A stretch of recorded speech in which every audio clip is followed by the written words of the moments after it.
ndota mbona ibyago birindwi biboneka mu byahishuwe 16 byaje mu isi byose. Mbona icyambere cyitwa ibisebe, mbona cyangezeho. Cyari igisebe kimeze nk'uko urunyanya rwabora rwose bakarugutereka mu mubiri. Nuko cyari kimeze, none bikaba bigiye biri ahantu hose.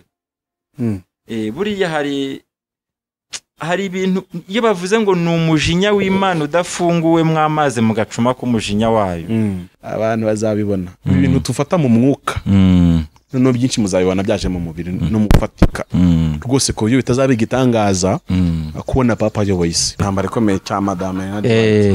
Kuri page hari icyisho cya 27 cyitwa ubyutse ukuntu abadive kira gitabo bakize umutwe y'abariko bari bazi Bibiliya. Igikini kinsatsi cy'abadive abazi na page byanditse. Erega igitabo cy'amapage amagana 500 n'ibindi. Kira gitabo kirimo kuri gutangaje. Kirimo kuri gutangaje. Kwa Bibiliya se? Oya. None se ko Bibiliya muri Matayo 5 ni page yakanga. Iki kintu kiransetsa abadive bageze kuri ikomeye. Babasi na page. Bira bintu. Yewe ukatwikomereza. Hari buriya hari ikintu naje gusobanukirwa ku badive gikomeye. Mu by'ukuri abadive bameze nk'abayisirayeli, nk'abayuda. N'abakristo b'abayuda mbese. Babikijwe ibyera by'Imana. Ariko ntabwo bizabakiza kugeza igihe cyose kugeza igihe cyose bazabamenyeye Yesu ukuri, bazahishurirwa Kristo. Ariko si uko ibyo bavuga bitari ukuri, ibyo bavuga ni ukuri, ariko kukiri mu nyandiko rero ni ukuri kutuzuye. Ukuri kutuzuye nacyo ni ikinyoma. Umurimo antikristo urazwi. Ni nako iriya nyamaswa ya kane yagiye igira abantu bashobora kuyitirirwa kuko bari iri kubakoresha. Umwuka wayo ni rugukoresha abantu barimo banero, barimo n'abandi kugeza uyu munsi. Ntago nahamya ko antikristo adahari. Afite umuntu runaka uyu munsi ari gukoreramo kandi ukomeye. Ariko hari umunsi umwe antikristo azaza noneho nyawe nkuko hari umunsi umwe Kristo yaje. Hari n'umunsi antikristo tuzamubona mu isi gutya ahagarara ategeka avuga ati ari ibintu rero umuntu aje kuvuga ati ntibibaho. Ako kanya sinzi uko byagenze, nkanuye ndasinziriye, nahise numva ndi kumanuka, numva mfashe Yesu akaguru muri ba bantu hagati, mufashe. Ariko nabwiwe ngo nutamukoraho ngo basukore ku mwenda we. Ntabwo ni icyambere sinagihushije, nafashe akaguru, numva ndagafashe, ngiye kumva numva ngo hwi.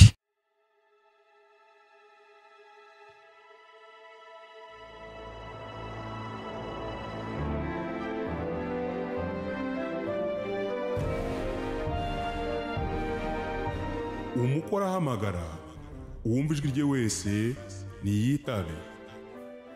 Tunezerwe twishime tuyihimbaze kuko ukwe bw'umwana w'intama busohoye, umugeni we akaba yiteguye.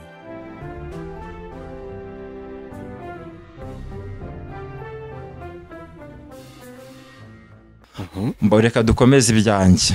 Yego. Waje guhishurirwa gute kugeza ubwo na wa mutwaro kuva ku mutwe? Yego. Ese ari ku mutwe cyangwa ari ku bitugu? Ariko ni hose ni hamwe. Ni mu mutima. Kubera ko nge ahantu nkora mu kigo cya leta, kandi hari ukuntu navuga ngo tuba tugomba kubisikana tujya mu kazi kuri tere, gukorera kuri tere. Uyu umwe yagiye kuri tere, turi babiri bakora umurimo umwe arasigara. Ubwo ntiriwe mvuga byinshi, ntwara imodoka z'icyo kigo.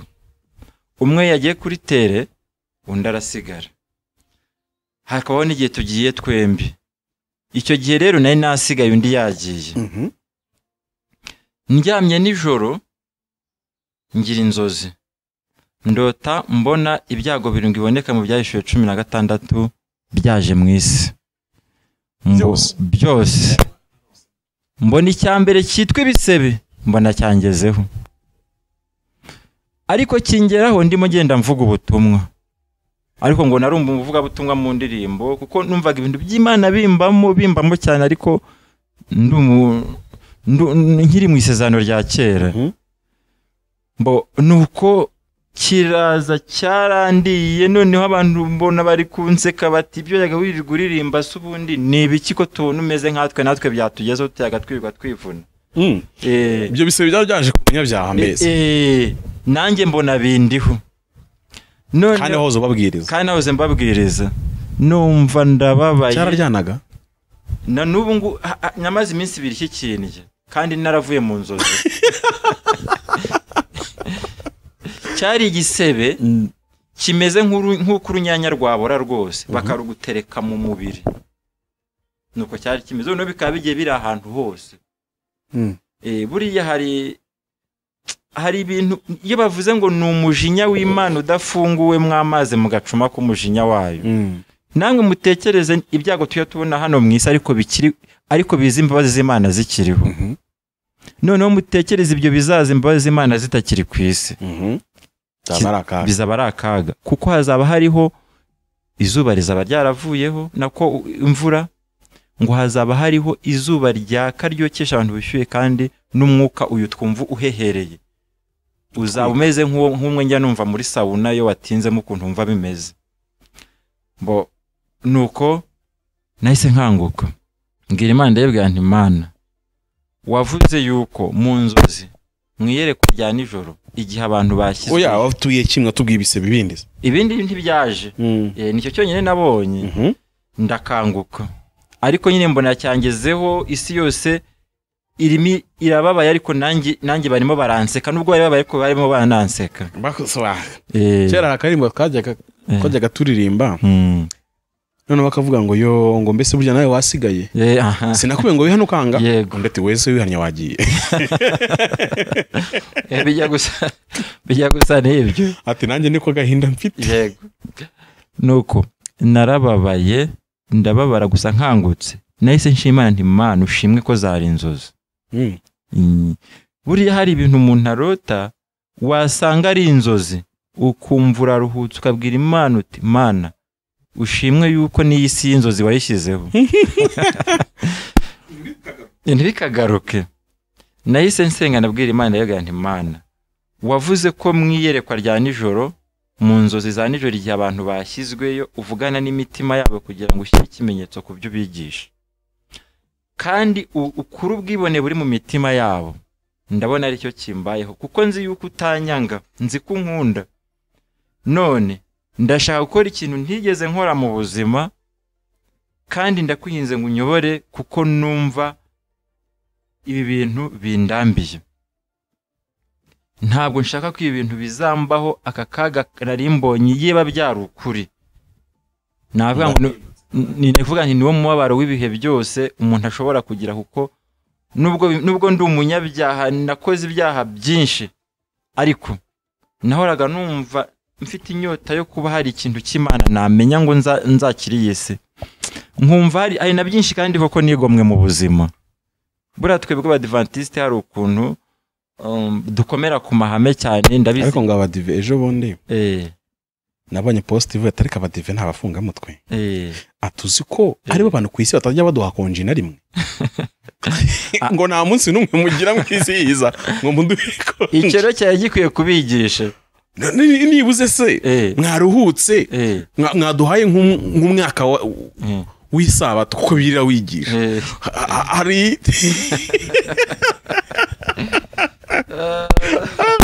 dukurikije isabato muri Bibiliya mwakabaye mugenda mugira umwaka w'isabato mukagira icyumweru cya 49 kikaba ari icyumweru kidasanzwe tukabona nk'iyo konje namwe muzaduhe igihugu gikurikiza amategeko y'Imana nka nasiyo kuko impamvu isi yose iri mu kuboko kw'Imana buriya reka nkubwire ikintu ahubwo nuko mwebwe byabananiye guhindura isi reka nkubwire ibanga rero buriya iyi si turimo nubwo ubona abanyapolitike ari bo basa nk'abayiyobora ariko iyobowe mu isi y'umwuka kandi icyo bita Roman Empire ubwami bwa Roma. Muri Daniyeli yarose amami ane yagombaga kuzayobora isi. Roma niyo ya nyuma sinitegetse niyobora, nuko abantu babibwira ngo n'abanyapolitike bayoboye isi. Wapi, amategeko n'abanyapolitike bayoboreraho mu buryo bunyuze kure aturuka ahantu hamwe i Roma. ahubwo reka mbikubwire uko ibyo Daniyeli yeretswe. Icyambere Daniyeli yerekwa ko kuyobora kw'Imana ku isi kuzarangira, kurangira no gusenyuka kwa Yerusalemu. Ariyo mpamvu atangira nkayobora intare ariyo Bakarudaya cyangwa se Babuloni. Hagakurikiraho idubu, hagakurikiraho ingwe, hagakurikiraho iriya nyamaswa atamenye ubwoko kubera ukuntu iteye. Ubwabyo leta byumvikanisha ko Imana ntigiye, donc muri systeme y'imiyoborere mu isi ikitwa theocracy cyari kirangira no gusenyuka kwa Yerusalemu. Abandi bazajya bayobora na spirit. Niyo mpamvu Daniel mu gice cya 10 ajya gusobanurirwa kira gisubizo cy'amasengesho ari gusenga, marayika aramubwira ngo umwami w'Uperesi niwe wampejeje mu kirere. Bivuze ngo ni spirit n'ubundi. Rero tuvuze ngo amategeko ava hari i Roma hara kwa papa, ngiye siko mbyemera kuko Catholic cyangwa se yego ntabwo ari bo Roma Daniel yavugaga, sinayo Roma Yohana yavuga mu byahishuwe. Icyakora umwuka ubiyobora n'umwe, ariko ntabwo ikibazo ari kapitale ya hariya i Vatikani. Ngiye siko mbyizera kuko tubaze gutyo wakwibaza ngo noneho ibihugu by'abayisilamu byo kuko umwuka n'umwe uyobora isi yose nuwazira nyamaswa ngo y'ingome kuri rwa rwego ifata ibintu kabimenagura ikagira gute. Uwo mwuka tubona mu Barabu, mu bihugu by'Abarabu za Pakistani zahe kabatajya gufata amategeko ara hakurya kuri uwo mugabo. Usibye uyu munsi turi kugenda tubona batangira kuba inshuti, ariko nta bucuti bwabo hari. Rero nkabona ko si ikibazo cya Roman Catholic cyangwa se nkuramurwa mukuru wa Vatikani, ahubwo ni Roma nk'ikirere Daniel kuko hari igihe cy'aba Perez. Nicyo nizera kuri munsi, yewe nizera ko Rwanda uyoboye mu buryo butatu. Dufite Perezida Kagame, tukagira n'undi muyobozi mu buryo bw'umwuka ariko wa Satani.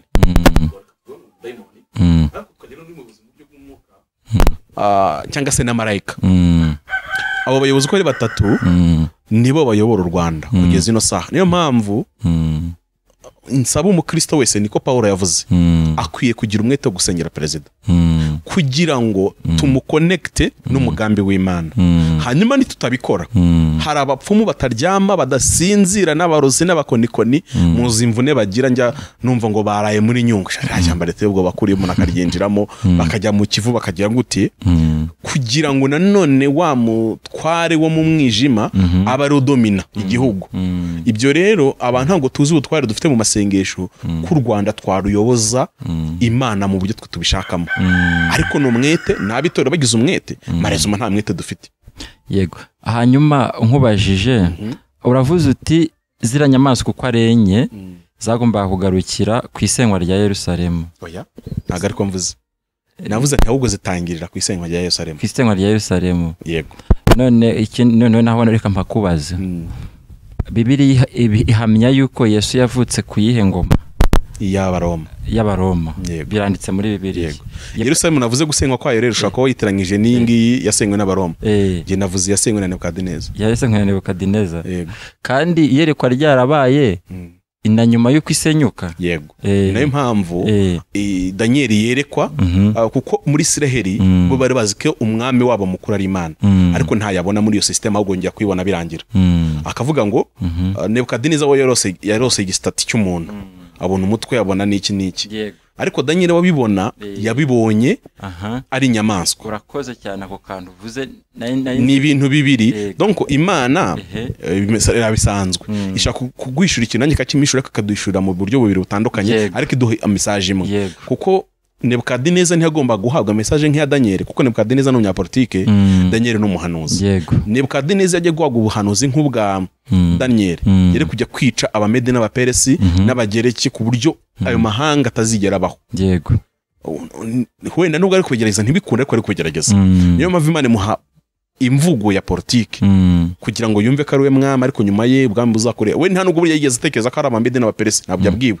Yagize ngo ni nk'umwuzukuru n'abuzukuruza gutya, akagira ngo ni nk'iyo range kuko ni impamvu ya politiki. Ariko Daniel we Imana imusobanurira amubwira ngo iriya ntare wabonye ni abakarudani cyangwa se Babuloni cyangwa se Nebukadineza. Yego. Abo wabonye iriya dobu ifite itamiye imikaka nako itamiye amagufwa atatu, asobanukirwa ibyo ari byo, ndetse n'iriya ngwe ifite amababa, bivuze ngo no kuvuduka kwa ba Alexander Rogra n'abamukurikiyeho bane. Aravuga nyuma hazazaho ingoma, hazazaho inyamaswa iteye ubwoba imeze ukuntu. Yego. Izashwanyaguza ibintu byose. Aravuga ngo ubwo ni Uburoma. Yego. Hanyuma nyuma yaho nibwo noneho umwami nyiri hazaza agakuraho ubushobozi bw'iyo nyamaswa cyangwa kutegeka. Icyo rero yavugaga ntabwo ari igihugu nk'igihugu, kuko kirya buri nyamaswa yose bagahagarara isi, yabaga izategeka isi. Yego. Ntabwo rero yavugaga Roma nk'icyo gihe, kuko uyu munsi Roma wibuke kiri mu Butaliyani. Yego. Roma ubwayo uyu munsi dushaka kuvuga ko nayo iranclave mu Butaliyani. Yego. Ahubwo yavugaga systeme y'imitegekere y'isi. Yego. Kuko uzi ko muri ariya mami ane yose nta na rimwe ritategekaga isi yose. Yego. N'uyu munsi dusomye rero usanga ni politike ni ku isi no kuyobora abantu. Yego. Uzarebe indaya zose zo ku isi zibikora kimwe. Abanyarwanda bava mu Rwanda akajya gusambana muri Arabia Saudite ntaho batandukana n'abagiye muri Amerika gusambanayo. Urumva wa mwuka w'ubusambanyi umwe wa Babuloni n'ubundi ni wa wundi ugikomeza n'izanyamaswa zigenda zihererekanye ubasha kuruta uko uyu munsi wifata twavuga ngo ni kapitali yitwa Roma. Ndabyemera ko mu gihe kizaza abantu bazabibona ibintu tufata mu mwuka, no byinshi muzabibona byaje mu mubiri no mu gufatika rwose, ko byo bitazabiga itangaza kubona papa ayoboye isi. Urakoze. Ariko noneho ntabwo bivuze ngo uyu munsi uko twibukiranye neza ko hari imyaka kiliziya yamaze idafite imbaraga. Yego. Kandi Roma nka empire yari gitegetse systeme y'Uburoma ku isi hose, yari gitegetse nubwo Catholic Roman itari ifite imbaraga, ariko Roma nka empire yo yari gifite imbaraga mu isi hose. Twakomeza kujya twumva ubwicanyi, twumva ubugizi bwa nabi, twumva nyamara wareba ukabona Vatican yacitse intege. Ntabwo rero bisobanuye ko hari ikindi kintu bisorezaho ngewe ncecitse. Bibiliya Antikristo imuvuga mu byiciro. Yego. Nkuko Yesu afite amashusho menshi, guhera kuri ya nyamaswa Imana yishe kugira ngo Adamu na Eva bambare, iriya nayo ni Kristo. Kuva uzakomeza. Ariko Antikristo nawe Bibiliya imuvuga mu mashusho menshi, kandi muvuga Antikristo benshi. Ariko mu by'ukuri hariho Kristo umwe w'ukuri. Buri abamose bajya barepresenta Yesu, ba Yosefu bashushanyaga Yesu n'abandi na Abrahamu gutyo na Isaka murabizi. Ariko ni nako Antikristo nawe afite abandi bantu bamuhagarariye cyangwa bamurepresentaga. Bibiliya igenda ivuga babami bagiye babaho nk'aba Epifani n'abandi. Rero kuba Bibiliya ivuga ngo Antikristo ko Antikristo mu gihe cyanjye iki mucyumve neza. Ngiye nk'abanyoboye igihugu cyitwa Ntuzi, ariko nkoreshwa n'umwuka Antikristo. Icyo gihe Imana nimbona ibona Antikristo ntibona Pamfili. Nkuko n'uyu munsi iyo ngewe nuzuye umwuka wera, n'ayandi magambo Kristo atuye muri ngewe, Imana ntibona Pamfili, ibona Kristo muri ngewe. Rero nkumva nabisoza nkivuga gutya, nkuko Antikristo bagiye bagira amashusho menshi, ba Farawo bagiye bashushanya Antikristo n'abandi kubera ko umurimo Antikristo urazwi. Ni nako iriya nyamaswa ya kane yagiye igira abantu bashobora kuyitirirwa kuko iri kubakoresha. Umwuka wayo ni gukoresha abo bantu barimo ba Nero, barimo n'abandi kugeza uyu munsi. Ntago nahamya ko Antikristo adahari, afite umuntu runaka uyu munsi ari gukoreramo kandi ukomeye. Ariko hari umunsi umwe Antikristo azaza noneho nyawe nk'uko hari umunsi umwe Kristo yaje, hari n'umunsi Antikristo tuzamubona mu isi gutya ahagarara ategeka avuga ati bya bintu ndabikoze. Yego, urakoze. Icyo sorejeho nicyo ngiye kuvuga nicyo, kuko no mu rwa kabiri rwa Tesalonike kabihanditse ngo ndabandikiye ntimwishuke, ntabwo kugaruka kwanjye kuzabaho kurya guhishurwa kurya umunyabugome kutaraza. Niwe mwana wo kurimbuka, ni umubisha wishyira hejuru y'ikitwa Imana cyose. Turamusangamo umwami wa nyuma muri ntambara y'umwami w'ikusi n'ikasikazi mu gice cya 11 azishyira hejuru. Kuko hari ikintu abantu nasomye muri Danieli abantu bigisha nabi. Iyo usomye Danieli igice cya 11 kijya kurangira, Danieli ubwa mbere ibintu abavuga mu gice cya 10 na 11, kuko ira nkuru Danieli itangira mu gice cya 9 igakomeza mu cya 10 cya 11 cyajya kurangira kigize hagati nko mu 36 ahindura concept yavugagamo. Kuko mbere abavugaga abantu kandi banabayeho, ariko ageze ku 36 yivugira Antikristo nononyirizina. Yego, ari nabyo bitarasohora uyu munsi rero, kuko ngazishyira hejuru azakuraho ibindi bintu byose. We anasengwe. Yego, ni nacyo burya bagarukaho mu byahishwe 13 bavuga iby'inyamaswa yavuye mu gitaka. Bakavuga iby'igishushanyo cy'inyamaswa. Ni ibintu birebire byasaba. Yego, Imana nibishaka wenda tuzabigeraho debate. Ariko hagati aho ngaho politike y'isi Imana yatanze shema yayo uko izakurikirana. Yego, iyitanga Yerusalemu imaze gusenywa, yubatswe na Salomo. Yari imaze gusenywa muri 605. Nibwo Daniel yahawe iyerekwa. Oya, ribanzirizwa kuri Nebukadineza. Yego, mu gice cya 2 ni birota bwa mbere. Ariko abirota baramaze kuba abanyagani Babuloni. Yego, nashaka kuvuga hawe shema. Yego, ni Nebukadineza nuko mbona abantu bamupfobye. Yari n'ubundi abikiye ubugingo, n'umunyabugingo rwose Nebukadineza. Kuko yari yishyize hejuru nihana. Noneho Imana mwumva ukuntu itangaje, yagiye hari nabo yavuze mu mazina. Uzi ko Kuro umuntu wayoboye Abamedi n'Abaperesi muri Yesaya 45 mwumva ukuntu Imana yamuvuze. Yego, urakoze. Ingwa zabeho haburaga imyaka 400. Iravuga ngo mpagurukije ku murongo wa 13 wa 45 Yesaya, mpagurukije umugaragu wanjye, mpagurukije Kuro gukiranuka, kandi nzatunganya inzira ze zose. Niwe uzubaka umurwa wanjye, kandi niwe uzarekura abantu banjye banyazwe adahawe ikiguzi cyangwa impongano. Uyu ni wari uyoboye abantu basenye i Babuloni bakica Berushazari umwami wa nyuma w'i Babuloni. Uyavuyeho yasimbuwe na Alexandre le Grand uwo mu Bagiriki mu mwaka wa 333. Nyuma ye hatangiye ingoma y'Abaroma, ariko bari Abaroma b'Abakayizari. Abo ntibavugaga n'Imana, bari abapagani. Yesu avuka aribo bayobora abapagani. Ubukristo kubera ariyo ngingo itwicaje yo kuganira ku gakiza, bari bayifite ikura nka abona bira ibintu bita piramide. Umwe akabwira undi mu gihe gito isi yari imaze kuzura abakirisitu. Kayizari biramuhangayikisha, aravuga ati ni gute aba bantu nabahindura abantu banjye ejo bazanyigaranzura. Nibwo yize umutwe nawo gusa nk'uwemeye ariko atemeye. Ntago mbyemera. Ibyo ni ibitekerezo biranze Bibiliya. Rero ibitekerezo biranze Bibiliya ndabyikorera.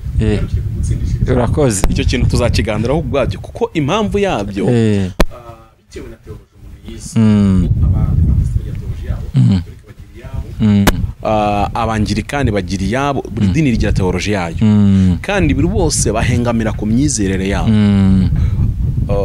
Ibyo rero bituma hari nk'ukuntu njya numva nk'urugero iwanyu mu badive mwigisha cyane la papote ubupapa ko ariyo nyamaswa ariko siko Kiliziya Gatolika ibyigisha yigisha ko papa ari umusigire w'Imana urumva ko umuhita mutandukanaho rero kugira ngo none tube turetse ko kuri interpretation ahubwo dukoresha ibyanditswe gusa yego uko inyuguti ivuga ngiye nibwo buryo nsobanura Bibiliya banzu yumve bunyuguti hanyuma ibyo by'umwuka azagusure wenyine ntacyo bitwaye ariko nibuze twabyumvishe ko zanditswe mu nyuguti zumvwa n'umuntu wese yego niba bivuga ngo ntukice nyine ntukice yego niba ugasambana tubifate mu mubiri aho kugira ngo tuze kubanza kujya kuvuga ngo nukorere uko gusambana ngo nugusenga ibishushanyo okay ntacyo uzahubwo busobanuro bwawe nyuma tubyihorere ahubwo twigarukiye wowe ubwawe umutwaro wakuvuyeho gute yego urakoze cyane ubwo nari ngeze ahantu yamaze kurota za nzozi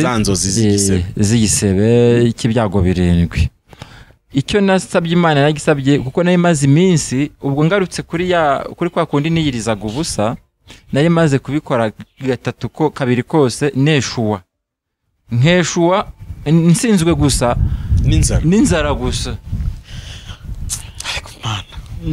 okay ubwo rero abantu babasha gusenga musengesho igihe kinini mujye mushimira Imana kuko nabwo n'ubundi bubasha Imana ibayaguhaye yego ariko icyo nakongeraho bizaterwe n'impamvu bayasenga niba yasenga bashaka gakiza ntako bazabona bazapfiramo hubwo kubera iki iyo byiswe ngo nugutsindishirizwa n'ubuntu kubwo kwizera ubwo iyo ugiye kwibabaza ugiye gukora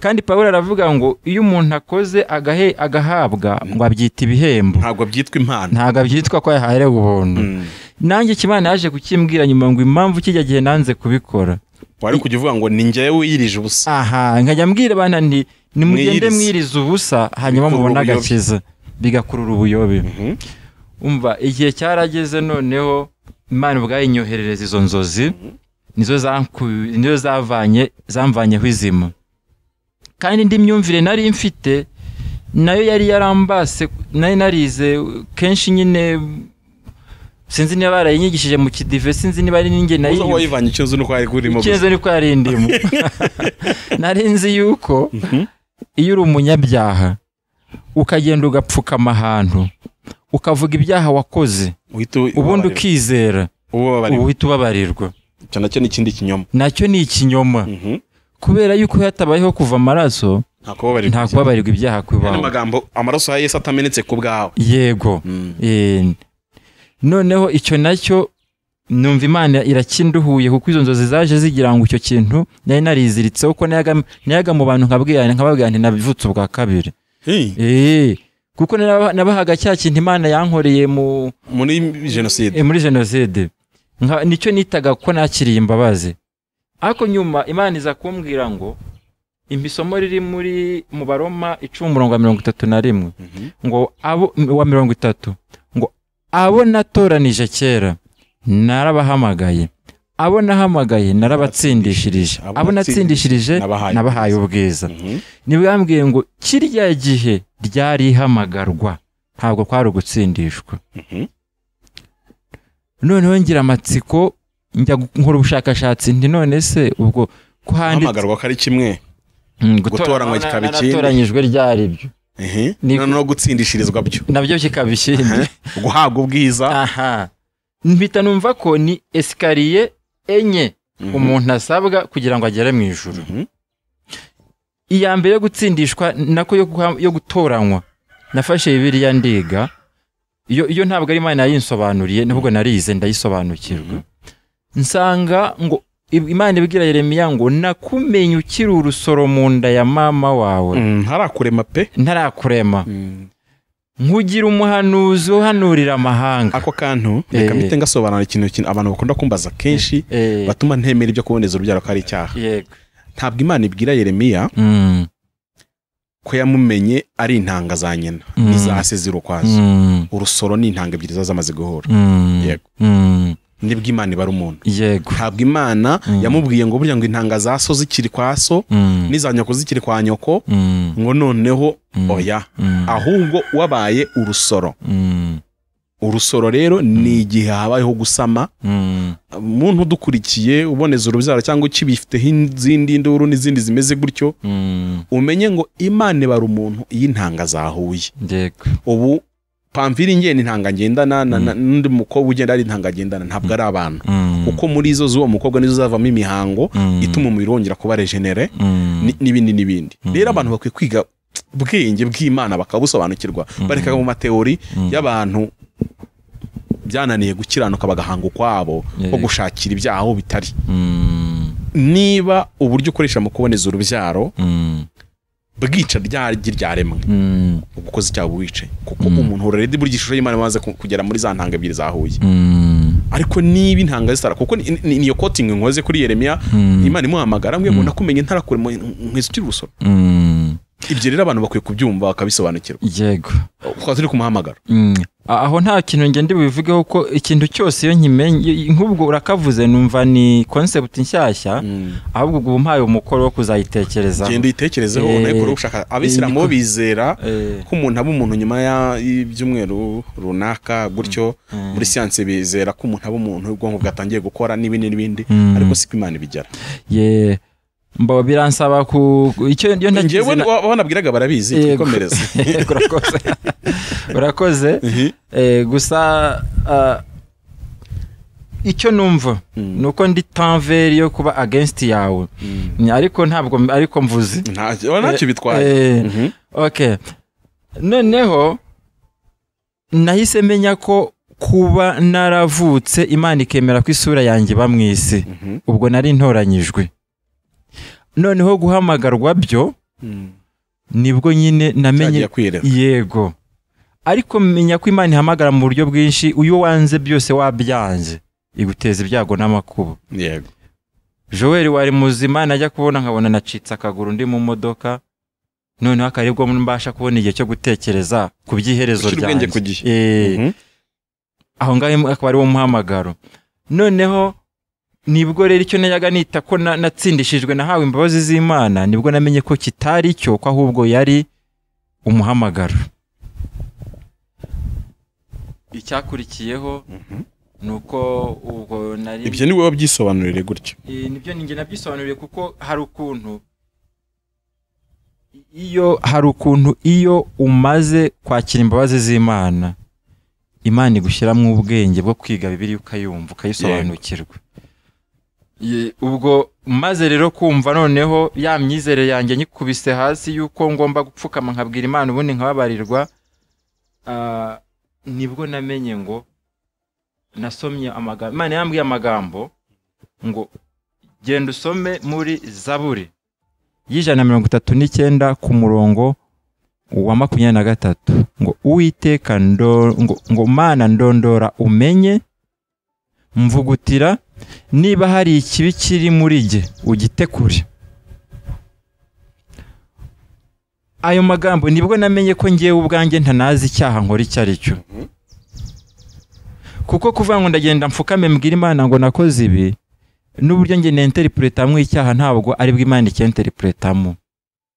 Kuko niba Yesu yaravuze ngo urebye umugore akamwifuza aba yamaze gusambana nawe, ariko ngiyo ntigeze mbuza igitsina n'undi, bwo nibara ko ndi umucyanutsi kuri iyo ngingo. Nyamara Imana yo icyo yita icyaha ni ikintu cyagutse. Niyo mpamvu banditse ngo kurikije amategeko ngo abantu bose bazatsindirirwa imbere yayo. Hakurikijwe amategeko nta muntu utatsindirwa imbere y'Imana. Icyo rero maze kugisobanukirwa nibwo namenye ngo Uwiteka ni urondora umuntu akamumenya, nibwo umenya ibyo wakoze, ni ukwereka uko uteye. Ubwo ikintu nakoze rero, nasanze umuyobozi wanjye mu kazi, ndamubwira nti mfite ikibazo mu mutima, kandi amategeko y'akazi nayo ashyigikira yuko umuntu agomba gukora akazi yisanzuye, yumva adafite ikibazo haba mu mubiri no mu bwenge. Ntabwo nshoboye gukora akazi.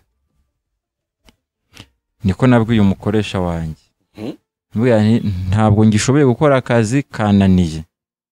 None ndabasaba igihe kuko hari ikibazo mfite mu mutima, nigikemuka nzagaruka. Arambwira ngo ubwo ni Satani wakugendereye, arashaka ngo bakwirukane. ndabizi ikiganiro ashobora kuzakibona, ayo magambo twarayavuganye. ati satani yagusuye, ati satani yagusuye kugira ngo tukwirukane, cyane ko hari n'irindi kosa nari maze igihe nkoze mu kazi. Arambwira ati irya rindi yabonye ridahagije, aragira ngo ukore irindi, noneho duhite tukwirukana burundu. Nuko ndavuga nti ibyo byose icyo ntekereza satani nuko atanshuka ngira inama yo kujya gushaka Imana no kwihana. Arambwira ati none ko nurenza umunsi umwe tuzakwirukana. Nabwo nti ndabyakiriye, muzanyirukane, kuko numvaga ubuzima bwahagaze, nicyo kintu kitarakemuka ngo menye ikibazo kituma, kuko nahise numva ubutumwa bw'Imana bumpamagarira mu izo nzozi, sinabifashe nk'inzozi zisanzwe. Nuko nahise ntoroka, yahise ambwira ngo genda n'akazi kawe, twebwe tuzakora icyo amategeko avuga. Nuko naragiye ndagenda njya ahantu ntawe nabwiye, ari umugore sinamubwiye, nta uretse umuyobozi wenyine nabwiye, ari kandi nawe urumva hejuru ye nawe hari umusuperviseur uri direct kuri wowe, hejuru ye nawe hari umuyobora, no hejuru hari undi muyobozi mukuru. Uwo urumva rero nabwiye uwo twegeranye wo hasi. Ndangije ndagenda, natiriye akumba, hari umuntu twari tuziranye w'umumama, ufite nk'imyaka, umukecuru ufite nk'imyaka nka 90. Mutira kumba kuko niho numvaga nshobora kubonera gutuza umurwi wanjye, numvaga abana bashobora kuzanderanje. Ndagenda ndikingirana, bwira Imana, yabwira nti Mana, ariko wa mumama namubwiye nti ujye umfunguro rimwe, kuko numvaga nza wenda niba ngombwa ko yananyishyuza, numvaga nakishyura iryo funguro rimwe, kandi ujye umfunguro rimwe ku munsi, nzavanga ariko ikibazo cyanjye gikemutse. Naragiye, ngeze mu cyumba, uwo munsi numvishe mbihiwe, numva birabishye, numva sinishimye, numva mbega sinzi ngo ndi buherehe ngo cyangwa ndi bukora iki. Ariko mu gatondo nibwo numvishe ngo ni murime imishike yanyu. Ngo murime imishike yanyu. Noneho numva ngo nahise mbona hari indi yerekwa nagize mu buryo bw'inzozi, mbona ndi inyuma y'iki gipangu, nk'uwaba ndi inyuma y'iki gipangu cyawe, ariko nkaba ndi kubona abantu mwe imbere, noneho nkaba ntazi icyo bakoreramo. Ngiye kumva numva ijwi rivuze ngo mbese ahangaha urahazi? Numva ndavuze ngo ntabwo mpazi. Ngo hariya ngo bahita mu buturo bwera.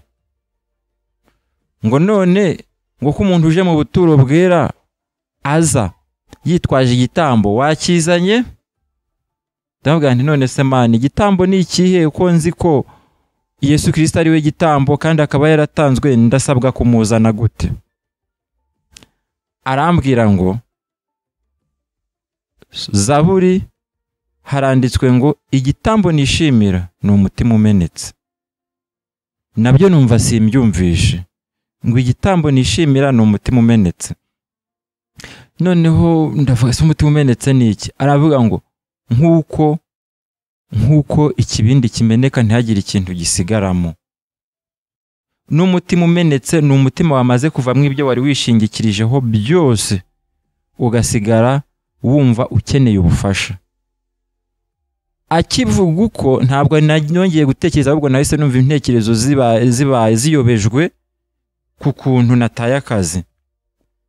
Bihita biraza ngo ukuntu wataye akazi, ngo uribuka ko ubwo nagiye umudamu wanjye atwite, ngo uribuka ukuntu wagiye umudamu wawe atwite, nta kintu na kimwe uramugurira, wari wiyemeje ko bazakwirukana, nta saving wari ufite, ubwo se wari ngo icyo ngicyo kuba nta kintu na kimwe wari wishingikirijeho, icyo nicyo bita umutima umenetse. Nahise numva umutima wanjye wakiriye neza yuko igitambo ndi kubazwa nakizanye. Nuko ndapfukama nshima Imana, ndavuga nti Imana ushimwe kubw'iryo jwi. hanyuma nibwo nakomeje kwinginga Imana, ndayinginga nti Imana mpishurira umbwira igikurikiraho niki mbazwa, biragenda gute? Nkumva mbega ntabwo nkumva sindashyikira icyanzanye. Nuko ndakomeza ndasenga ndiga, hanyuma nibwo naje kumva numva irindi jwi nyine ubwo rimbwira iby'ibyaha byanjye, ntangira kubona bimeze nk'amavideo y'abana bo mu rugo, ukuntu nagiye mpana abana mbatuka mbabwira ibintu bibi, nkajya nkabona nk'umwana, nkabona ubona nguko turi hano, nkabona nkazenguruka inzu, najya nkabona kuri uruhande rwa ruguru rw'inzu, nkasanga umwana w'imyaka 2 wanjye, ngasanga ari kurira, n'Imana igahita inanyinjiza mu mutima we, nkareba ukuntu yashengutse kubera gukoresha uburyo bwo kumuhana. Noneho ngasanga ahubwo ngo umbe naramuhariye, ahubwo namuteye kuba undi muntu namugize ikihebe, nzi ngo ngiye ngo ndi guhana.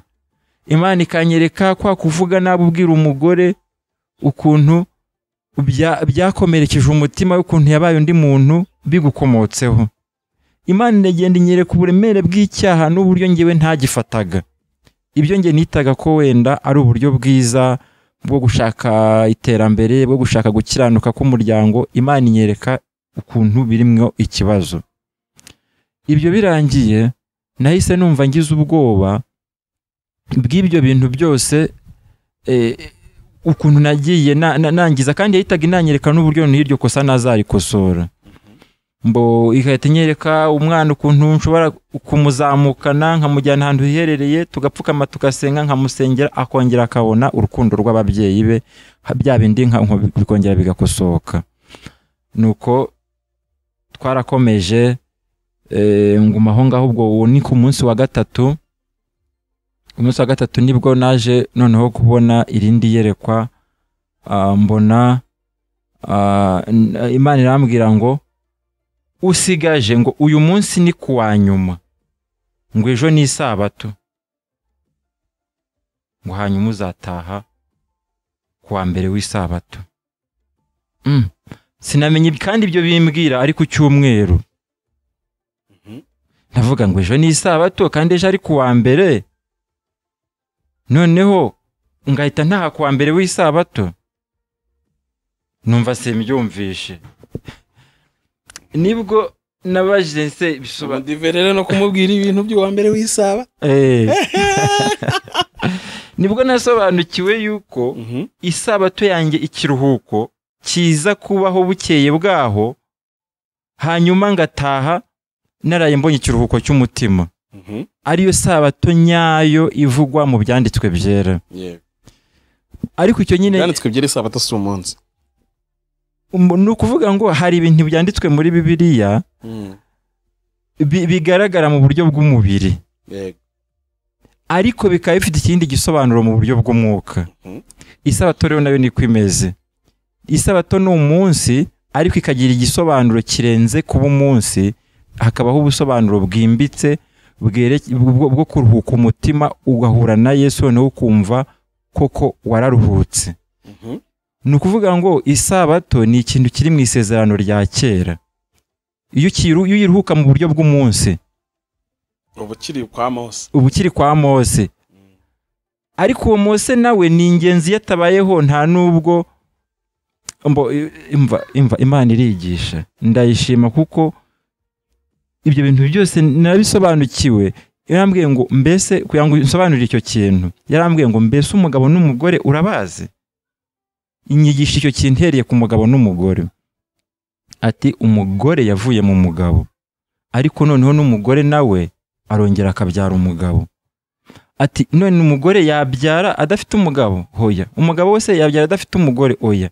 Niyo mpamvu isezerano rya kera ari ngombwa, kugira ngo iri shyashya niriza uzamenye icyo waruhuwe ngo ni iki.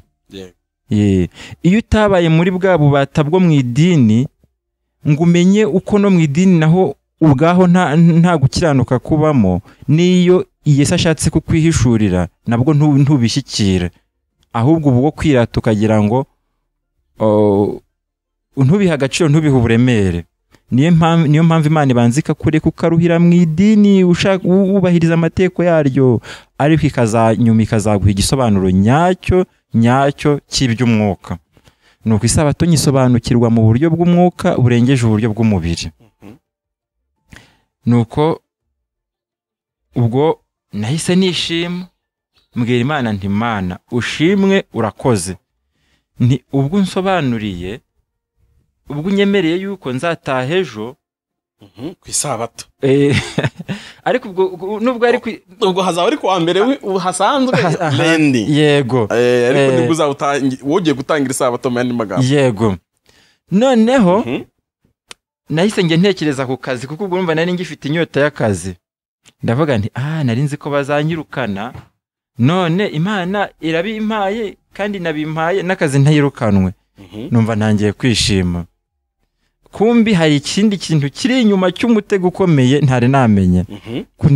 Ukuntu Imana igerageza abantu. Narayikunze Imana, Yesu agira neza iyo utarahurana. Kugeza bikunda. Ko birivuga. Yego. Ubwo naricaye aho ndishima, mfite ibyiringiro kwejo nzaruhuka, noneho bwacya ngataha.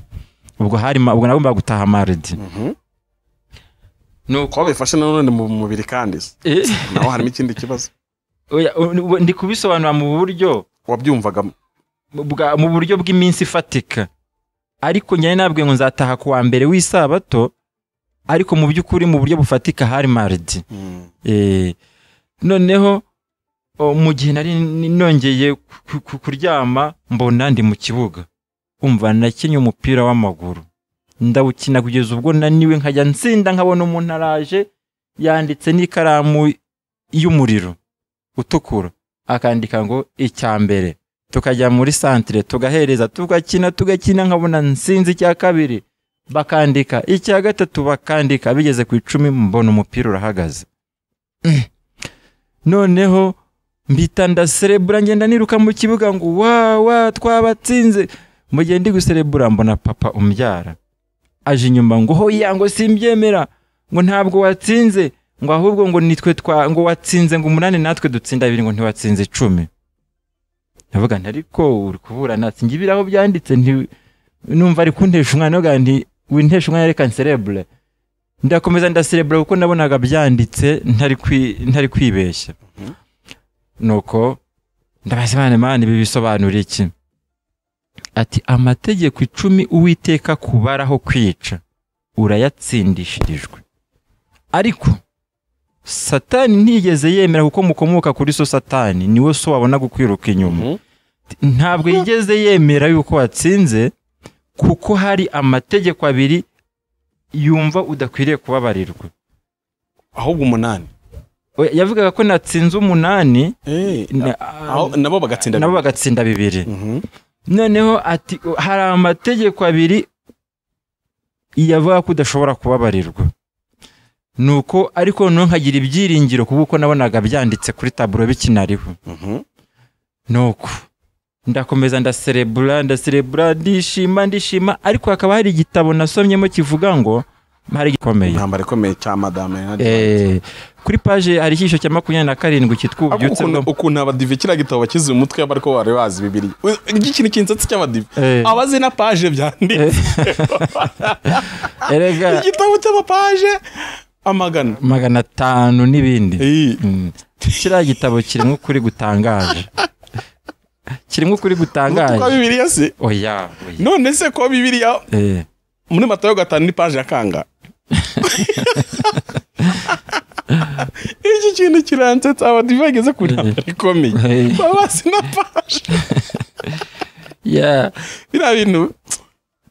Yewe ukatwikomereza. Hari buriya hari ikintu naje gusobanukirwa ku badive gikomeye.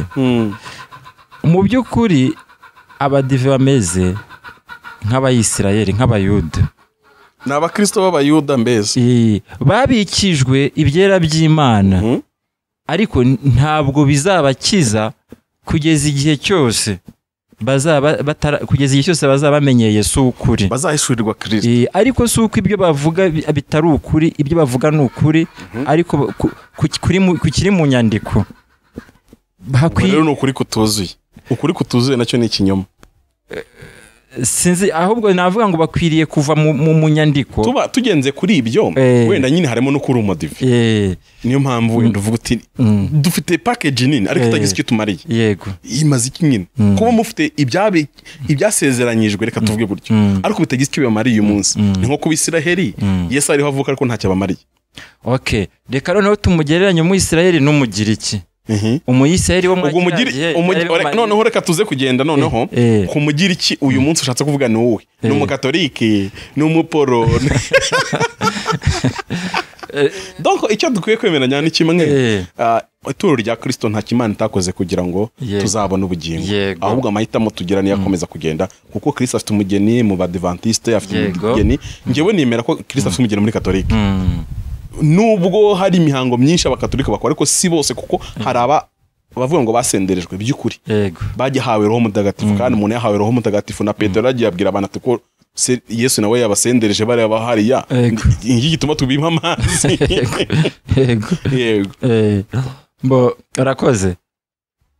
Icyo gihe rero wari kuvuga ko ntambara ikomeye. Hari amagambo ya nasomye amavuga ngo iyo umuntu atsindishirijwe akakira Mwuka Wera, ngo ibya kera birashira, ngo kandi ngo igishinja cyo mu mutima ngo kirashira, ngo akumva agize Mwuka Wera benshi, ngo akumva buriya nuko hari ikintu kiba kiri mu bantu gisa nkaho ari idée générale, ariko winjiyemo ngewe nemera yuko Ellen White ibintu yanditse. Reka twe kujya kwa Madame Ellen White tugiye kubadiva mu Rwanda. Nibyo ndimo mvuga. Ellen White ibyo yanditse ntabwo ari ko babisobanura, kuko hari umwaka wagezeho mu 1888 abazanira ubutumwa bwo gutsindishirizwa n'ubuntu kubwo kwizera, baramwanga bamwohereza babazera nk'abamuciye, bamwohereza muri Australia kugira ngo bakire induruye.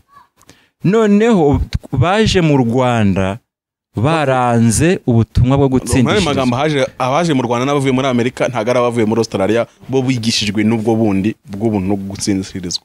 Nyamara nk'umenye ngo banga Umwuka Wera twajyaga tuzura Umwuka Wera ku ishuri bakavuga ngo twafashwe n'abadayimoni. Iyo nayo ni indisije nini, kuko iyo ukuri kw'Imana guhari uko byagenda kose ku ruhande haba hari ikiganano Satani yateganyije. Ariko nanone ntidukwiye gukuraho ko kuri guhari nyine. Yego. Kuko wenda twasesengura tukadukoresheje ibyanditswe tuvuga ngo tukamenya ngo uyu ni umwuka w'Imana cyangwa se, ariko none ikibazo nuko bisa nkaho byose ubifasha ukabikubita mu gatebo kamwe, nabwo no gufana idini, no gufana idini nabyo. Hanyuma rero iryo jambo mara kuryumva, noneho nge numva na cya kintu cyo mu mutima kiragiye. Ntabwo cyagiye, cyagumyeho. Ni nkimara kumva ngo amategeko yatsinze, numvishe nkimeze nk'uko nagiye, numva rwose meze nk'uko nagiye mbwira Imana, ndayibwira nti rero Mana, hari amategeko abiri, hari ibyo nasomye yuko umuntu amahoro yo mu mutima n'igishinja kigashira, ibyo ntabyo ndi kumva, kandi ndi imbere yawe sinshaka kubeshyanya, turi abantu bakuru nyine.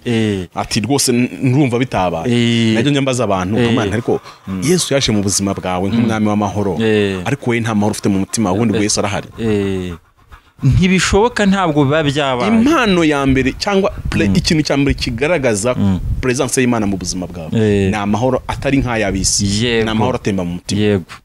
Ikiro narakibuze icyo gihe, ndaje mbwira Imana ndabwira nti sinshaka kumvura magendu ngo ningera hanze ejo nzongere mpangayikishwe nuko ntigeze mpura na Yesu. Ndashaka ngo urujijo rwose ruri mu mibereho yanjye urukuremo. Nuko narapfukamye ndi gusenga, ndimo nabanje gufata ijambo ry'Imana ndasoma, kuko hari amagambo nari nasomyemo muri icyo gitabo cyitwa Ububyutse bwo muri iki gihe. Baranditse baravuga ngo iyo ijambo ry'Imana ryigishijwe neza riherekejwe n'umwuka w'Imana, ngo uribwiwe umutima urakabakabwa, wamara gukabakabwa ibyaha byari byihishe mu mutima bigashyirwa ahagaragara, umuntu agasa nk'uri gucirwaho iteka, mbese umutima we urasakwa. Yego. Akamera nk'uhagaze intebe y'imanza ku munsi w'imperuka, noneho akumva ari uwo gucirwaho iteka. ibyo bintu biraza bikakubuza amahoro ku buryo uba wumva umeze nk'aho wa munsi w'urubanza wabaye. Noneho ikintu cyonyine uba ukeneye, munsi baranditse ngo ubwo bahishurirwaga Karuvari nibwo bamenye yuko nta kindi kintu kibasha gukura umuntu w'ibyaha uretse amaraso ya Yesu. Noneho ayo magambo nyasomye navuze nti Imana, mu byambayeho byose ndumva nta maraso nabonye. Rwose ndumva ntahishuriwe Karuvari. None Mana mbwira byagenze gute? Nibwo ndimo ndimo nsoma icyo cyigisho ngo nongere niga imibereho ya Yesu y'uburyo yababajwe. Narapfukamye ndimo nkanuye, tuvuga ngo nari nsinziriye nkanuye, numva ijwi rimbwiye ngo directeur yarabanza arampamagara, umuyobozi w'ikigo cyacu. Umva, noneho ibyari amasengesho byahise bihinduka nk'isoko. Nahise mvuga nti umuyobozi wanjye nabwiye ibanga yamvuyemo. Aribwira umuyobozi we wo hejuru, n'umuyobozi wo hejuru nawe abibwira undi wo hejuru. None byageze kwa boss mukuru. None baranyirukanye birarangiye. Nibwo nahise ntekereza nti nk'ubu koko najyaga he, ko mfite konje nemerewe y'umwaka, iyo ndindira iyo konje nkazayifata mfite ukwezi kose nkaza ngakora ibyo nkora. Barakwirukanye. Ubwo nuko umutima wambwiraga barakwirukanye, none n'ibyo waje kureba ntubibonye. Nanga kumwitaba, ndavuga nti nimwitaba aramvana muri mudu, ibyo nari ndimo mfite ntaha, nanga kumwitaba. Nanze kumwitaba ngira ngo ubwo birarangiye. Satani yaraje amfukama ku mutwe ku buryo no kweguka numvaga bidashoboka. Akoresheje ikizagira amavi. Buriya isi y'umwuka irimo imbaraga zikomeye ndetse kurusha izo mu buzima busanzwe. Uzi ko umutwe ukurya ukumva umeze nk'uwo bafungiranye ahantu ntubashe kureba muri metero imwe, noneho ukumva wagira ngo bafashe nk'ikintu cy'umwenda nk'igikuvurere bakakiguhambiramo. Nuko numvishe bimeze. Noneho nashaka kuvuga ngo nsenge bikanga, nagira ngo nsome ijambo ry'Imana bikanga, hakaza nk'ibintu byinshi cyane bivuga ngo barakwirukanye, umugore wawe nturamugurira iby'umwana kandi aratwite, dore umva, haza challenges z'ubuzima ku buryo noneho navuze ngo ibi bintu Mana ntabwo bishoboka yuko nakomeza uru rugendo bimeze uko. Ubwo uracyari muri amasengesho? Ndacyari muri amasengesho. Kuko deja iminsi y'akazi yageze. Ndiragera, ubwo ndirendi. Ariko ni iminsi yo gukora. Ni iminsi yo gukora. Ubwo nangize ngo uravuga ya nyuma y'igihe nahawe. Nuko ubwo noneho bimaze kuba byinshi nigira inama, ndavuga nti ngiye guhagarika ibyo ndimo byose, bibyo nari ndimo nsengera, mbanze nsengera iki kibazo ubwacyo cyo kugira ngo nongere ntuze mu mutwe. Nuko nahise mfukama mbwira Imana nti Mana, nari ndi mu masengesho naje gushaka imbabazi ngo nsindishizwe n'ubuntu bwo kwizera. None karabaye, none ntabwo bikiri gukunda. Mfasha, ntabara kugira ngo ibyo aho naringeze mpakomereze. Mu gihe ndi gusenga numva ijwi rivuga ngo mbese uribuka Yesu Getsemane? Ndavuga nti yego. Ngo apfukamye nawe afite ibintu byinshi biri mu mutwe we by'ibyaha by'isi byari bimuriho. Yasenze kangahe? Ni 3. Ngo wowe usenze kangahe? Nti 1. Ubwo nahise nibwira icyo gukora, nahise numva ko ubwo mpamagariwe gusenga 3. Nahise nsenga ndavuga nti amen. Ndongera ndatangira.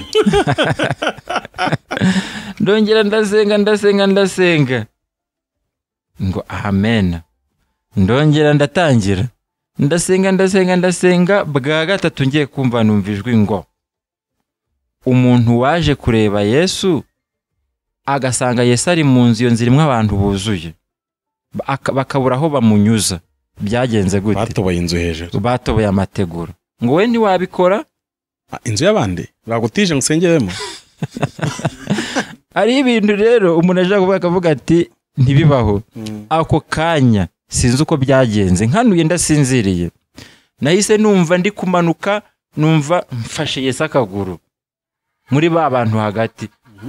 Mufashe ariko nabwiwe ngo nutamukoraho ngo basukore ku mwenda we. Ntabwo ni icyambere sinagihushije, nafashe akaguru, numva ndagafashe, ngiye kumva numva ngo ikintu cyose cyari kiri mu mutima kimbuza kwiga cyahise kigenda, byose numva bibaye bishya. Ubwo ryavi rya Satani bararakurukuye, ribarandekuye. Sinongeye gutekereza umuyobozi, sinongeye gutekereza iby'ibibazo, nahise noneho byikuba gatanu uko nari imeze, umunezero nari mfite wese yikuba gatanu. Ariko numva icyo nkorewe ako kanya ni amahoro yambuzaga gusenga, numva atari amahoro y'icyo nshaka yaje. Ubwo noneho numva nsubiye noneho aho nari ngeze, urugendo ruratangira. Nuko nibwo rero nakomeje numva ndimo nsenga Imana, ndimo nsenga naniga ijambo ry'Imana, nza kugeraho numva ijwi rivuga ngo, ariko insubiye inyuma gato, igihe nari ndimo nkina nsinda ibitego, ndimo mfukamye nsenga, nagiye kumva numva ijwi rimbwira ngo soma muri Yesaya 44:23. Kubera ibyishimo nari mfite sinarisomye, ahubwo nararyanditse kugira ngo ntazaryibagirwa, njyandika ku ruhande. Ariko ntabwo nabwiwe ngo soma Yesaya 44:23, ahubwo narabwiwe ngo shaka ahantu muri Bibiliya handitse ngo wa misozi we turagaruririmbe. Nuko nabwiwe.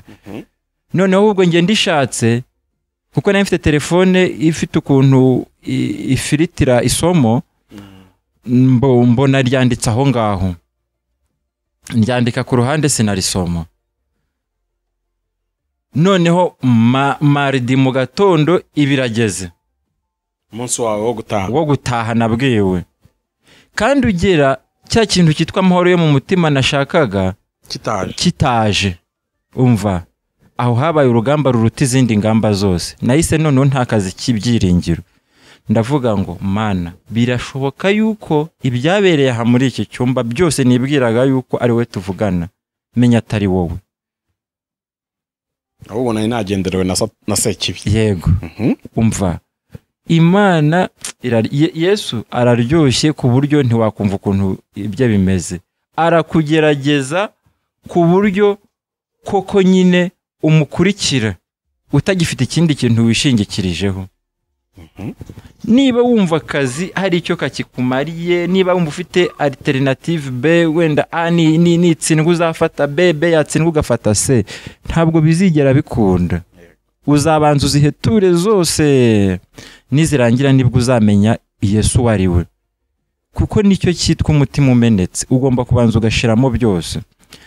Nuko ka kazi nari ndambirijeho, Imana yashakaga ngo nature ko nako nkaretse, kuko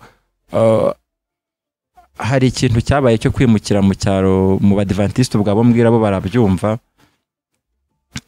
Nari narakiriye ubwo butumwa, ubu ngubu tuvugana ntuye mu cyaro. Noneho nibyo nagiyemo mu cyaro ntarahabona stabilité ku buryo navuga ngo byibura twebwe tutarabadivura tujimije. Okay, kubimbwira ntacyo. Okay, ntacyo urabishaka mbikubwire. Oya, ntacyo uraza kubimbwira. Urakoze. Yego. Ubwo butumwa dufite nkatwe, kuva nakagerayo ntarahashyira ibintu byatuma wenda mvuga ngo ntakaje akazi byabasha kumbeshaho. Noneho urumva nari ndinsa nkaho ndi mu bibazo byuko ntakaje akazi, naba ndi mu mazi abira yo kubura byose. Umva byasabaga rero ngo icyo kintu cyakomeje naje numva ariyo kintu kindaje ishinga, ariko nubwo nshaka gakiza ariko nacyo numva ndashaka kugitakaza. Imana yashakaga ngo nacyo mbanze nature ko ngitakaje. Noneho hari ijambo umuyobozi yari yambwiye, arambwira ngo iyo umuntu agize nk'ikibazo mu rugo ku munsi w'akazi atari bubashe kugera ku kazi, ashobora kwandika ka SMS akavuga yuko yagihuye n'ikibazo. None ati icyo gihe turabyakira kuko utabonye uburyo bwo kuhagera. Ariko noneho iyo bukeye n'uwo munsi ukawiyongeza, iyo ugiye kuzuza na dokima z'aho wari uri.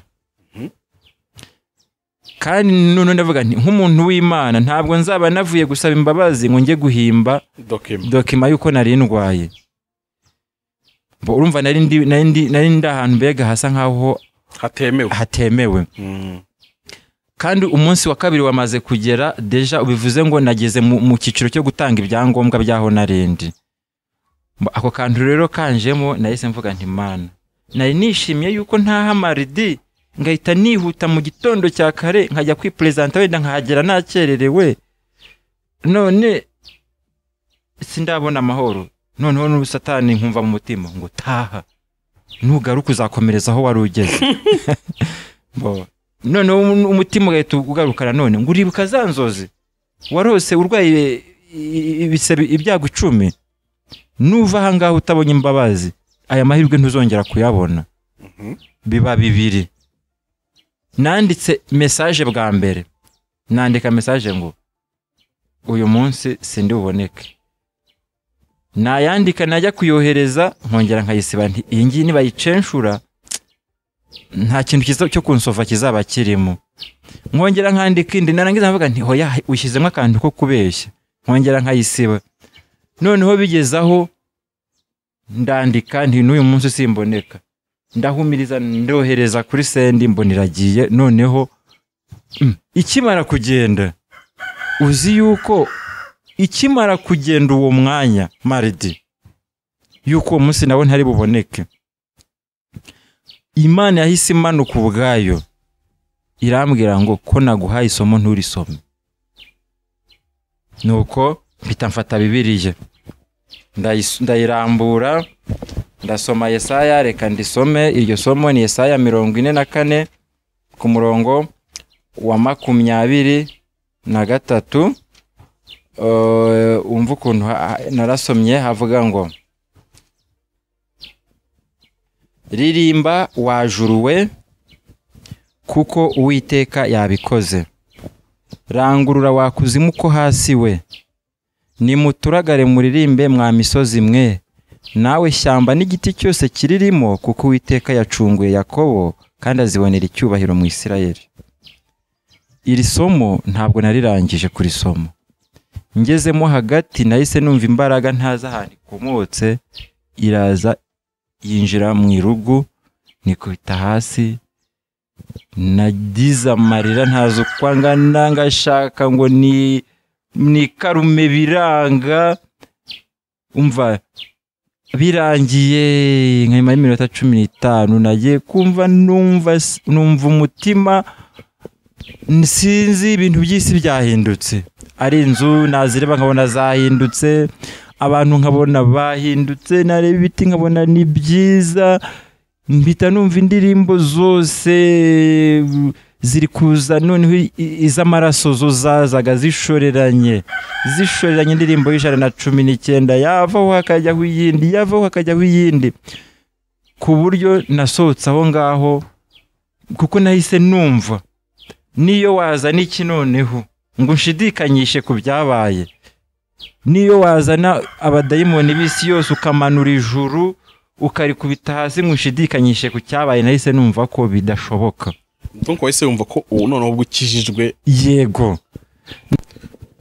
Uriti nta kintu cyabaho cyatuma nshidikanya ko kubyambayeho uwo munsi. Waratashye se mu kazi bagufata gute, mu muryango bagufata gute? Kuko urumva reka mvuge ngo umuntu uvuye mu mwiherero umeze gutyo, nuko wagiye uri ukagaruka wahindutse, nawe ubwo bizi byumva ko wahindutse, n'abana ashaka kubona iyo mpinduka, byagaragariraga abantu gute?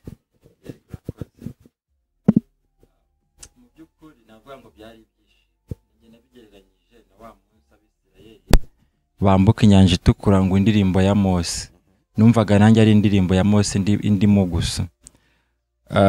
Cyakora nkimara kwakira izo mbazi z'Imana nahise nsenga isengesho ndarebwira nti Imana, mbonye ufite akazi keza ndakwinginze musange banyirukanye mu kazi, kuko numva nta kintu cyiza kiriho kuri iyi si kingana no kugukorera.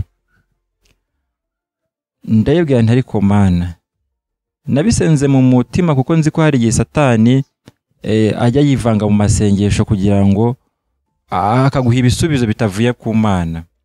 Nsenga mu mutima ndagambiye mbwira Imana nti Mana, ku byo nsabye ningera mu kazi ngasanga hari, kuko urumva byabaye ngombwa ko ngera yari Mercredi, nabaga nti Imana ningera ngasanga hari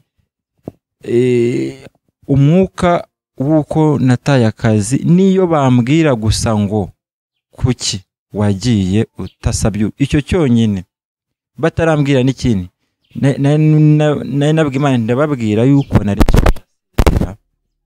yuko nabonye kandi kazi.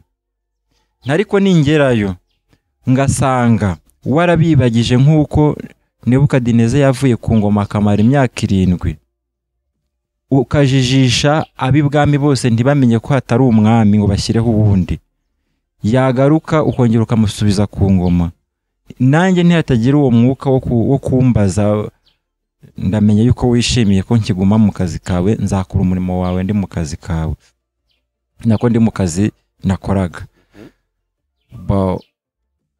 Ubwo mbyemeranywaho mu mutima wanjye, kuko urumva uwo munsi natashye ari mardi. Ngeze mu kazi nasanze umukoresha wanjye nawe Imana yamukoreyemo, arambaza ati Jowe wakize? Umwe nabibwiye ati noneho umutima wakize? Nawe gari ndashima Imana. Nta kindi yambajije, yarambwiye ngo genda ufata urupapuro hariya rukujyana Rubavu muri misiyo, nsanga hariho amafaranga ya misiyo. Nta kindi kintu na kimwe cyera kirabura nabajijwe kuri iyo ngingo. Mpita mbona ko Imana ishyizeho vi kubyerekeranye n'akazi. Ngeze mu rugo rero ho nabibwiye umudamu ibyabaye. Nta umunyabyaha ubigendana yarabyemeye se nibuze ko wari umunyabyaha. Urumva uko iburyo bana n'umuntu, hari umuntu udashobora guhisha ibintu, umudamu ntiwamuhisha kere kuri incakura, kandi nta ncakura azajya mu ijuru, nabwo hari ibyo yakeka. Ntabwo rero ntabwo yamfataga nk'umuntu bazanye urupapuro rw'ijuru yasinyiraho. Yari bushobora kuri kwima, yari kuri inyuma rwose. Kandi inyangamugayo burya hari amagambo Pawulo yavuze mu Bakorinto ngo abahamagawe bo mu mfura ni bake, mu banyabwenge ni bake, no mu bakomeye ni bake, kugira ngo ikoze isoni ibikomeye, ahubwo itsindishirize abamwegerezwa ku bw'ubuntu. Ntabwo rero kuba umuntu afite imyitwarire myiza abantu bashima ntabwo bimugira umwana w'ijuru, icyo bimugira nuko bimugira imfura ishimwa n'abantu. Ikintu rero bitagukiranirwa muri Bibiliya ni icyo kintu dukomora kwa Adamu, pari defo, aricyo bita pari defo. Pari defo tuvuka dutandukanijwe n'Imana, hagomba rero kubaho umunsi Imana yiyunga n'umuntu. Ubwo rero nicyo namenye, menya yuko niyo waba uri mwiza gute, uri imfura, uri inyangamugayo, ariko udahuye na Yesu uba uri kubarwaho cya cyaha, kandi nicyo gikomeye. Ni iyihe nama wagira umuntu ariko ubwo bundi wari umaze imyaka ingahe mu itorero? Ni myinshi, kuko bumva mfite imyaka 43. Waraje mu itorero ufite nabatijwe mfite 13. Imyaka 30. Nabatijwe mfite 15. Ariko watangiye ibyo gusenga ufite 13. Uno kuvuga kuva 94 ibintu byo gusenga narabikundaga cyane. Uko ngo umaze imyaka 30 mu idini. Yego. Udakijijwe. Yego. Ariko wowe ubwawe wihamiriza ijuru. Nzi ko ndi mu rugendo. Unabwira abantu ko rwose ahubwo bo bazarimbuka cyane rwose. Uti mwaje tukajyana mu ijuru ko nge cyane rwose. Ariko ntaryo uteze kuzajyamo. Ntaryo nteze kuzajyamo. Ni ihe nama rero nyuma y'ihwirwa wagize no guhindurwa kwawe nyuma yo gutsindishirizwa, kuko wenda abantu badukurikiye bakunda kumva mbyigisha umuntu aca muri etape 3. tukiri hano mu isi ya kane ntabwo turayegeramo kugira ngo umuntu akizwe. Hari ikintu cya mbere cyitwa kuvuka ubwa kabiri, abongereza bakita rebirth cyangwa regeneration. Hakabaho justification cyangwa se gutsinjishirizwa. Hakaza kubaho sanctification, ubuzima bwo kugenda twezwa. Hanyuma hakazabaho glorification cyangwa se guhabwa ubwiza. Abwo byo iyo etape izagerwaho Kristo naze gutwara itorero.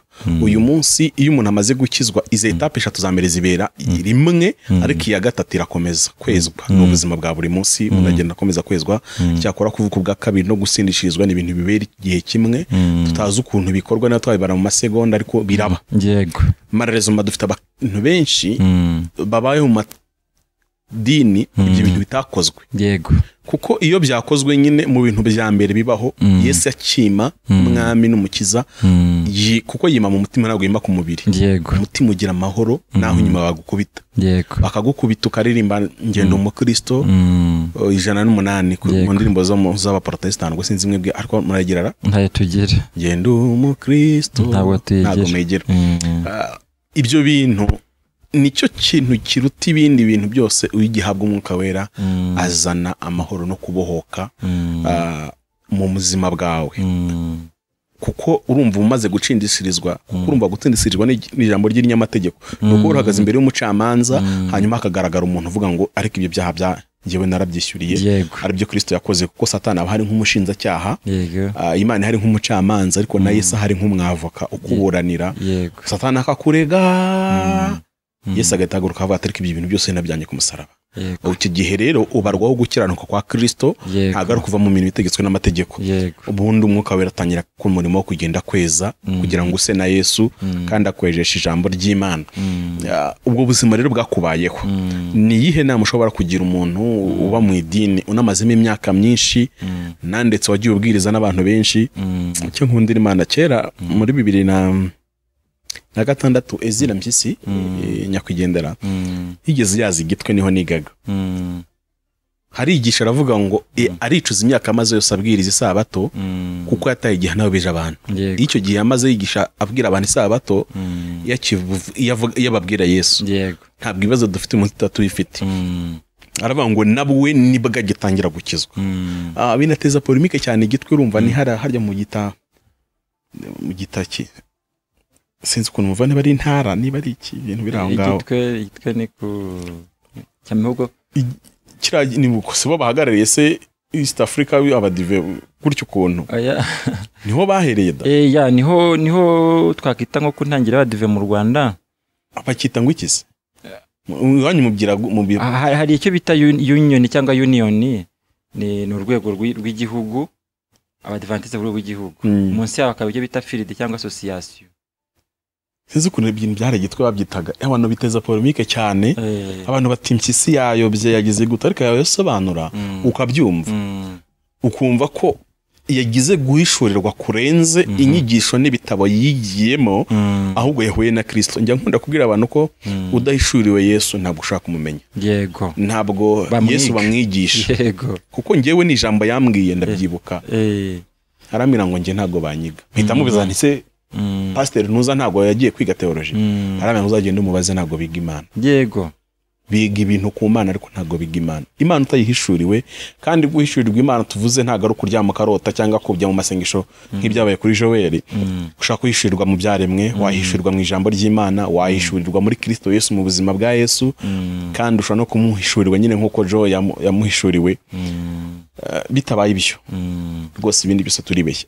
Niyihe nama rero ugira umukristo umaze igihe kingana gutya? Ese wowe ntabwo bicuza imyaka wamaze 30 ubwira abantu Yesu utazi, ubwira abantu ijuru utazanajyamo? Yego, urakoze. Ntabwo nicuza, kuko icyo kintu nanjye narakigize, nicyo nabajije Imana bwa mbere. Icyo umbajije nicyo nabajije Imana bwa mbere. Nabaze ako Mana, kucyure ko umuntu akagira imyaka ingana gutya ari mu buyobe, mbose nabwo ari mu bintu bidafite agakiza.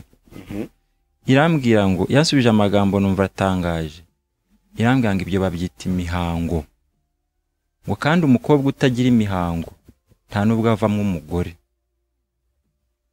Bivuze ngo nabyo ni ngombwa ngo bibeho, buriya nubona umuntu hano hanze udakunda no kwishimira n'ibyo mu nsengero, buriya nawe aba afite amahirwe y'abakomokamo ngo banabyarwa ubwa kabiri, nayo ubwayo aba ari hasi. Ahubwo uko umuntu yigaragura mu bintu abishaka, niko Imana ireba iyo mvune wagize none ikakwishurira ikakwereka ukuri nyako. Inama rero nagira abantu ni iyihe? Hari amagambo yanditse mu Byahishuwe 13:8, niyo magambo nshaka kubwira abantu bose bandeze amatwi, ngo umuntu wese izina rye ritanditswe mu gitabo cy'ubugingo cy'umwana w'intama watambwe uhereye ku kuremwa kw'isi azayiramya. Iyo nyigisho mu Badivantiste turayigira yitwa kuramya inyamaswa. Ni inyigisho twumva twese navango ahubwo mvuga ngo mwibandaho, twibandaho, iri sensitive cyane mu matwi yacu. Erega abantu si buriya si madive honyine, abantu bose bakunda kumva story y'ibintu birimo birenze ubushobozi bw'umuntu. Yego. Ni na mpamvu uzabona nk'abareba filime cyane batwawe na filime, bakunda zino filime z'intambara zirenze, zino filime ngo z'ibivajuru, ibintu biri aho ngaho. N'abantu rero iyo babwira iby'ubuhanuzi kuko butarasohora, butaragera guteba, wumva ibyo bintu yego. Icyo kintu rero bamenye, no mu yandi macaca ari byo bitangwa antikristo, bango ntituzamuramya ntituzagira ute, ariko igisubizo birira gitanga. Umuntu wese izina rye ritanditswe mu gitabo cy'ubugingo cy'umwana w'intama watambwe uhereye kuremwa kw'isi azayiramya. Umva, waba uri apostle, waba uri pasiteri, waba uri iki, niba utanditswe mu gitabo cy'ubugingo uzayiramya. Kandi ikibyo mbivugiye ni uko igitabo cy'ubugingo umuntu acyandikwamo aruko yakiriye Kristo nk'umwami n'umukiza, nk'ubwo yakiriye Kristo nk'umwami n'umukiza, agahabwa ikimenyetso. Yego. Ko pagendana yitwa umwuka wera. Yego. Aba Filipi 4:3 Paulo yarabivuze, yaravuze ngo arimo ashimira abantu bamufashije, aravuga ngo abo bagore bamufashije umurimo. Harimo n'undi mugabo wita Clemente, ngo arabizi neza ngo ukuntu bamufashije umurimo, ngo kandi amazina yabo yanditswe mu gitabo cy'ubugingo. Noneho byatumye ubwo nge nagiye nakoze ubushakashatsi muri Bibiliya ngira ngo ndebe ni ryari umuntu yandikwa mu gitabo cy'ubugingo. Nsanga noneho ndasoma muri Yohana 6:29, arababwira ngo baramubajije abafarisayo ngo mbese umurimo w'Imana ni uwuhe ngo tuwukore. Arababwira ngo umurimo w'Imana n'uyu, ko mwizera uwo yatumye. Nuko mwizera uwo yatumye. Urakoze, Imana iguhe umugisha. Kwizera uw'Imana yatumye ari we Yesu Kristo niho hari agakiza, niwo murimo. Niba uwo ngo utarawukora, ibindi byose wita ngo ni umurimo, uri muri babandi Yesu azabwira ngo sinigeze nkumenya. Kuko ntabwo Yesu abeshya. Aramutse abwiye umuntu azi akamubwira ngo sinigeze nkumenya, yaba ari umubeshyi. Yesu rero akumenya iyo mwahuriye ku gitambo, ukabyarwa ubwa kabiri, akakubyara nk'uko natwe mu isi twandikisha abana tubyaye, tubandikisha ari uko twababyaye. Ntabwo twandikisha inda, nta nubwo twandikisha abahandi, ahubwo twandikisha abo twabyaye. Iyo Imana yakubyaye nibwo ikwandika mu gitabo cyayo. Aha rero niho hari ibanga, kandi niho hari inzira nyayo y'ubukristo, kuko nasomye mu gitabo cy'umugenzi ngira ngo ndebe ibyabaye kuri mu Kristo ko bihura n'ubuhamya bwanjye bw'ibyari bimbayeho. Nuko ndasoma ngo mu Kristo ngo igihe yari ari kugeze ku musaraba, ngo akawureba akawitegereza, ari cyo bita Karuvare, ngo umutwaro wari ku mugongo ngo waguye mu cyobo cyari kiri munsi ye. Ngo ako kanya yahise abona abagabo batatu. Uwa mbere ngo yaraje amushyiraho ikimenyetso mu gahanga, ngo kandi aramubwira ngo amahoro y'Imana bane nawe, nimbivuga nabi wenda urankosora. Uwa kabiri ngo araza mwambura umwambaro yari yambaye, amwambika uwundi wera. Uwa gatatu ngo amuha umuzingo w'igitabo. Ibyo bintu narabibonye uko ari bitatu. Imana itanga noneho imbaraga n'uburyo bwo kumva Bibiliya butangaje, ari wo muzingo w'igitabo. kuko buri kintu iyo experience uba wanyuzemo muri uko kubana n'Imana kwihishurira, niho hantu hose Bibiliya igenda yuzurira ku buryo icyo usomye uhita ucyumva muri ya marineti yo gutsindishizwa n'ubundi bwo kwizera. Buri kintu cyose yanditsemo cyagifitanye isano nabyo, nuko ikagenda insobanurira buri munsi ku buryo Bibiliya ubu ngubu ndayisoma nkumvira ryoshye kandi nkumva ari ukuri gutangaje ku buryo yudakuye kamwe hano ngo kandi ugakure hariya no wabikusanya ukibaza ukuntu byanditswe n'abantu batandukanye mu bihe bitandukanye, ariko bikaba bifite iriyezo imeze nk'urukuta rw'amatafari. Birashimishije cyane. Ikindi rero ni uko umwenda wo gukiranuka Yesu Kristo ari gusaba abantu muri iyi minsi iheruka. Itorero rya 7 ryitwa Laodikiya rirabwirwa ngo wambaye ubusa kandi wibwira ngo uri umukire, nyamara uri umukene wo kubabarirwa. Uwo mwenda wa Kristo uhabwa watsindishijwe n'ubuntu kubwo kwizera, noneho ugahita uhabwa inshingano zo kuwurinda, kuko handitse ngo hahirwa abamesera imyenda yabo mu maraso kugira ngo bemererwe kwegera kuri cya giti cy'ubugingo. Uwo mwenda uba uhawe inshingano noneho zo kuwurinda. Kuri uwo munsi rero Imana itanga umwenda ariko gukiranuka kwa Kristo. Ntabwo aba ari ukwanjye, si nuko biba birangiye, ahubwo kuko Imana Yesu yaravuze ngo ndi Alpha na Omega, ibiguhaye Alpha ngo utangire kwihereza, ari byo mwene data amaze kuvuga byitwa glorification cyangwa se guhabwa ubwiza. Imana izaza gutanga Omega, ariko Alpha Imana itanga wabyawe ubwa kabiri. Niryo rembo rero yahereyeho avuga bya gatanga ka mbere, ari ryo rembo ryinjirirwamo. Ni intangiriro tuba twahawe, ntabwo tuba twashyikiriye, ahubwo tuba tugomba noneho kurwana intambara yo kwizera. Kandi ibyo ni experience namaze kubona. Yesu yaranshimishije cyane kugeza ubwo n'indwara, kugeza ubwo ushobora kurwaza umwana, umuntu akakurembana, wabwira Imana wabwira uti Mana, ubitewe no kwizera ufite kuri icyo kintu, turavuga ati uburwayi bwabuze kwa muganga, babuze indwara, mu izina rya Yesu nta handi mfite njya, ni wowe Data, kiza uyu mwana. Ibyo bintu bifite ubuhamya burenga bwinshi cyane. Imana rero Yesu arashimishije. Imana ishimwe cyane kubwo gutanga Yesu Kristo. Urakoze cyane. Nagira ngo noneho ngwe nakanya usengera umuntu wese wumvishe agize icyifuzo cyo guhishurirwa Kristo, kuko biravuga ngo Yesu Kristo ari ejo ni ko ari kandi kazaho iteka ryose. Ntabwo Imana irabana abantu ku butoni ivuga ngo yabonekera Yoweri cyangwa undi wari we wese, abandi bihorere, kuko yaravuze ngo nkunda abankunda kandi abanshakana umwete bazambona. Rero nagira ngo umutere inkunga y'amasengesho. Urakoze. Data wera ukiranuka utarengeyeho mu ijuru, uhabwa icyubahiro.